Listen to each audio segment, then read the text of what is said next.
Shri VD Satheesan ഇദ്ദേഹത്തിന്റെ വാക്ക് കേട്ട് വലിയൊരു അബദ്ധത്തിന്റെ കുഴിയിൽ വീണത്. ബഹുമാനപ്പെട്ട കോടതി തള്ളിക്കളഞ്ഞ കേസാണ്.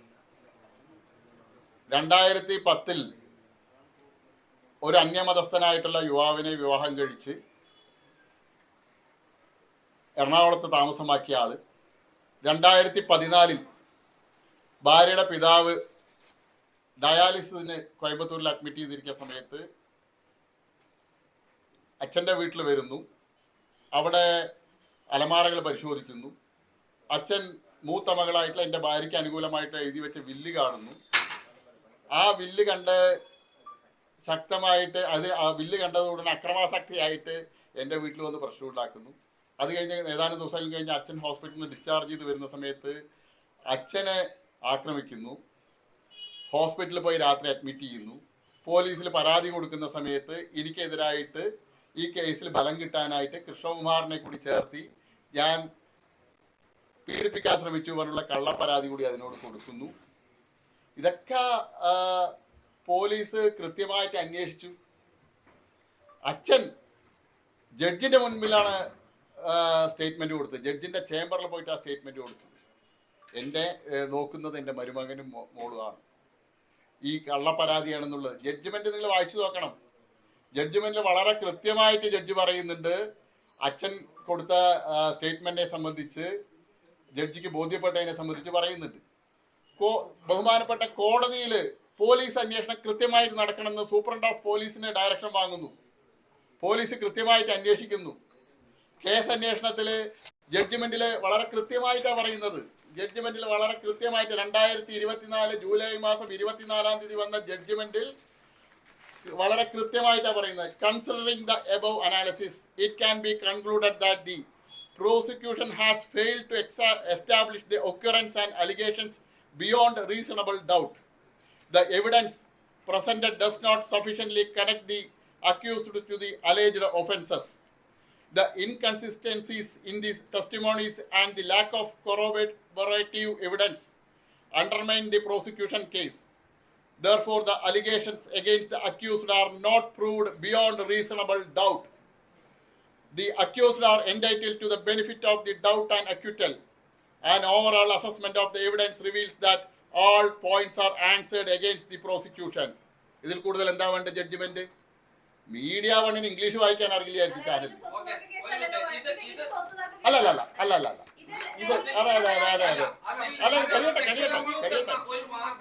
ഇത് കഴിയട്ടെ.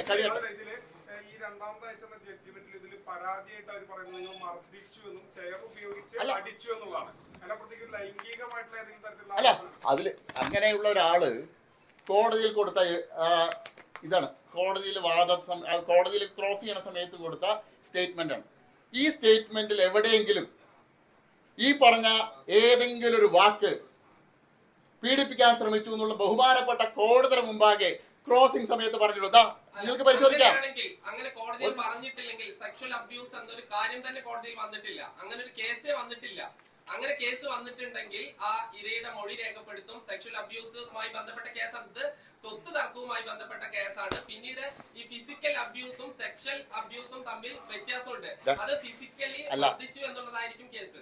അല്ല, പരാതി കൊടുത്തത് നിങ്ങൾ പരാതി വായിച്ചിട്ടില്ലല്ലോ. നിങ്ങൾ പഠിക്കേ, കേസിനെ കുറിച്ച് പഠിക്കേ. രണ്ട് കേസുണ്ട്. രണ്ട് ജഡ്ജ്മെന്റാണ്. ഒന്ന് 2000 അല്ല, അവര് കൊടുത്ത പരാതിയെ സംബന്ധിച്ച് പോലീസിൽ കൊടുത്ത പരാതി, പോലീസ് FIR ഇട്ടു. 700 അതാണല്ലോ പോലീസ്. അതെയല്ലോ നിങ്ങൾ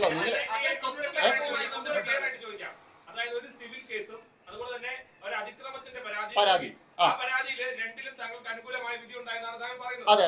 പക്ഷേ ആ പരാതികളില് സെക്ഷൽ അബ്യൂസ് എന്നൊരു കാര്യം അന്ന് ഉന്നയിച്ചിരുന്നു എന്നുള്ളതാണ്.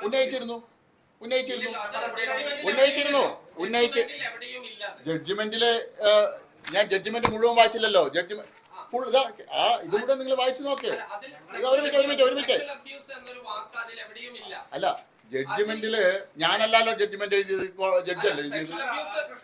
അല്ല, ഇതില് ഈ 323 അതായത് പോലീസ് ഒരു പരാതി ലഭിച്ചാൽ ആ പോലീസ് ആ പരാതിയെ കുറിച്ച് അന്വേഷിക്കും. FIR ഇട്ട ശേഷം പോലീസ് പരാതിയെക്കുറിച്ച് അന്വേഷിക്കും. പറയുന്നത് ശരിയാണെങ്കിലല്ലേ അത്തരം സെക്ഷനുകൾ ഇടുള്ളൂ. നിങ്ങളൊക്കെ മാധ്യമ പ്രവർത്തകരാണല്ലോ. അല്ല, ഒരു പരാതി കിട്ടിയതും പോലീസ് അതിൽ എല്ലാ സെക്ഷനും ഇടുവോ? പോലീസ് FIR ഇടും, ഫസ്റ്റ് ഇൻവെസ്റ്റിഗേഷൻ റിപ്പോർട്ട് ഇടും, ആ FIR ചാർജ് ചെയ്തിട്ട് അതിനെ സംബന്ധിച്ച് വിശദമായിട്ടുള്ള അന്വേഷണം നടത്തും. അതിൽ ചിലപ്പോൾ സെക്ഷൻ കൂടുതലായിട്ടുള്ള സെക്ഷൻ FIR ഇട്ടിട്ടുണ്ടെങ്കിൽ അത്തരം സംഭവം നടന്നിട്ടില്ലെങ്കിൽ FIR ആ സെക്ഷനുകൾ ഒഴിവാക്കും, കൂടുതൽ അന്വേഷണം നടക്കും. സെക്ഷൻ കുറവാണെങ്കിൽ പോലീസ് കൂടുതൽ സെക്ഷനുകൾ ആഡ് ചെയ്യും. അതാണല്ലോ പതിവ്. ഈ കേസിലും പോലീസ് സ്റ്റേഷനിൽ കൊടുത്ത പരാതിയിൽ ഇതെല്ലാം വ്യക്തമായിട്ട് ഈ പരാതിയിലെല്ലാം ഉണ്ട്. അപ്പോ കൃത്യമായി താങ്കൾ തന്നെ സമ്മതിക്കുകയാണ്, ഈ ഒരുപക്ഷെ പോലീസ് അത് കഴമ്പില്ലെന്ന് നോക്കി തള്ളിക്കളഞ്ഞിട്ടുണ്ട്. കോടതിയിൽ നിന്ന് ആ സെക്ഷൽ അബ്യൂസുമായി ബന്ധപ്പെട്ട ഒരു അനുകൂല ഉത്തരവ് താങ്കൾക്ക് ലഭിച്ചിട്ടില്ല. എനിക്ക് കോടതിയിൽ ഈ FIRന്റെ അടിസ്ഥാനത്തിലാണല്ലോ കോടതിയിൽ കേസ് എത്തുന്നത്.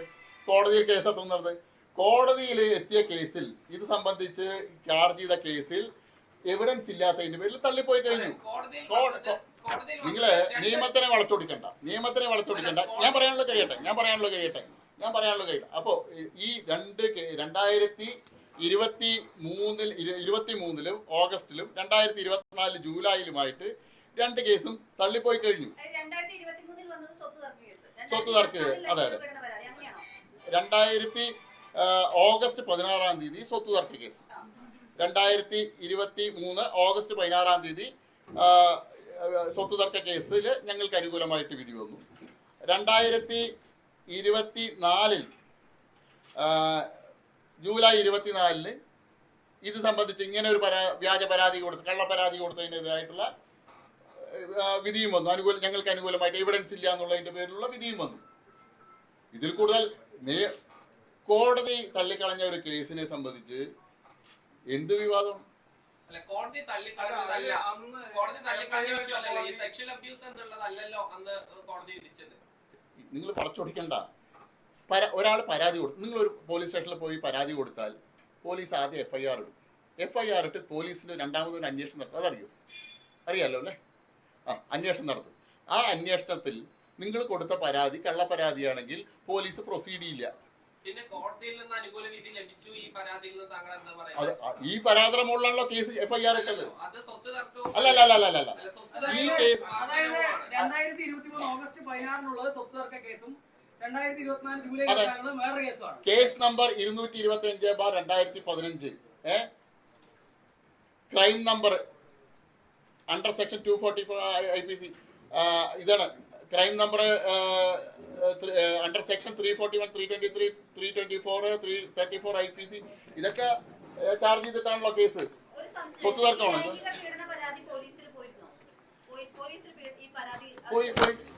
പോലീസിലെ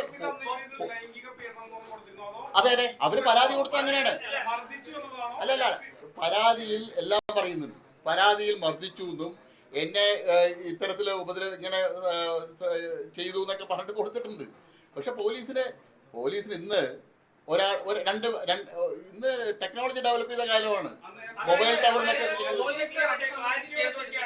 പോലീസിന്റെ കയ്യിൽ നിന്ന് സെക്ഷൽ ആയിട്ടുള്ള കാര്യങ്ങളും അതുപോലെ തന്നെ ശാരീരികമായി അതിക്രമിച്ച കാര്യവും ചൂണ്ടിക്കാണിച്ച് പരാതി കൊടുത്തിട്ടുണ്ട്. അതിൽ പോലീസ് ഈ കാര്യത്തിൽ സെക്ഷൽ അബ്യൂസ്മെന്റ് ഉണ്ടായിട്ടില്ല എന്ന് കണ്ടിട്ട് ആ വകുപ്പ് ഒഴിവാക്കി എന്നാണ് താങ്കൾ പറയുന്നത്. അതെ. അവര് കോടതിയിൽ നിന്ന് ഡയറക്ഷൻ വാങ്ങിയിരുന്നു. കോടതിയിൽ നിന്ന് ഇത് സംബന്ധിച്ച് ഡയറക്ഷൻ വാങ്ങിയിരുന്നു. കൃത്യമായിട്ട് അന്വേഷണം നടക്കണം എന്നൊക്കെ പറഞ്ഞ ഡയറക്ഷൻ അവര് വാങ്ങിയിരുന്നു. FIRന്റെ കോപ്പി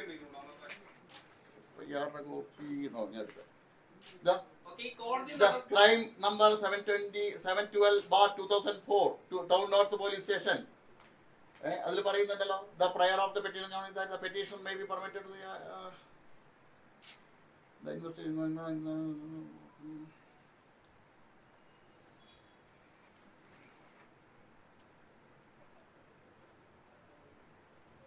ഇതിൽ കൃത്യമായി